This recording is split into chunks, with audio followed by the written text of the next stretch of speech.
Britain में नए प्रधानमंत्री का चुनाव हो रहा है, लेकिन इस बार चुनाव जनता नहीं कर रही है, बल्कि ब्रिटेन की सत्ताधारी कंजर्वेटिव पार्टी के अंदर नए प्रधानमंत्री का चुनाव चल रहा है, क्योंकि पीएम बोरिस जॉनसन अपने इस्तीफे का ऐलान कर चुके हैं। उनके बचे हुए कार्यकाल के लिए कंजर्वेटिव पार्टी ने नए नेता का चुनाव कर रही है। तो किस नेता के पीएम बनने के हैं सबसे ज्यादा चांस, देखिए रिपोर्ट। ब्रिटेन में पहली बार कोई भारतीय मूल का व्यक्ति प्रधानमंत्री बन सकता है। अगर ऐसा हुआ तो भारतीय मूल के लोगों की ये दूसरी सबसे बड़ी राजनीतिक कामयाबी मानी जाएगी। इस समय अमेरिका की उपराष्ट्रपति कमला हैरिस हैं, जो भारतीय मूल की हैं, और अब ब्रिटेन में कंजर्वेटिव पार्टी के नेता ऋषि सुनक देश के पीएम बनते दिखाई दे रहे हैं। ऋषि सुनक ने 2 चरणों की वोटिंग में बाजी मारी है, जबकि व्यापार नीति मंत्री पेनी मोडोड दूसरे स्थान पर रही हैं। पहले राउंड की वोटिंग में ऋषि सुनक सबसे आगे थे। पहले दौर की वोटिंग में उन्हें 88 वोट मिले थे।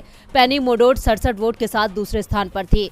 दूसरे दौर की वोटिंग में ऋषि सुनक 101 वोट के साथ सबसे आगे हैं। दूसरे दौर की वोटिंग में पेनी मोडोड को 83, लिज ट्रास को 64, केमी बेडेनॉक को 49 और टॉम टूटेजेंट को 32 वोट मिले हैं।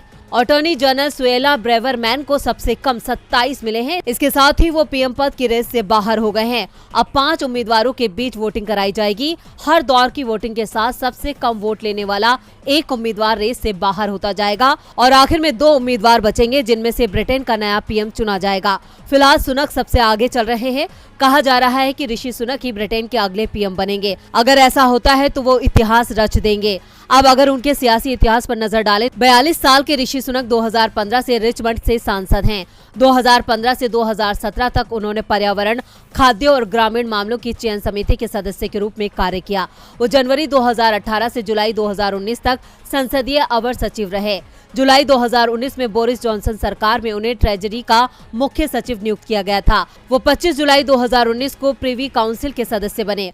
फरवरी 2020 में कैबिनेट में फेरबदल के तहत उनको राजकोष के चांसलर के रूप में पदोन्नत किया गया था। कोरोना महामारी के बीच सुनक ने अपना पहला बजट मार्च 2020 में पेश किया था, जिसकी काफी तारीफ हुई थी। अब वो ब्रिटेन के नए पीएम बनने के बेहद करीब हैं।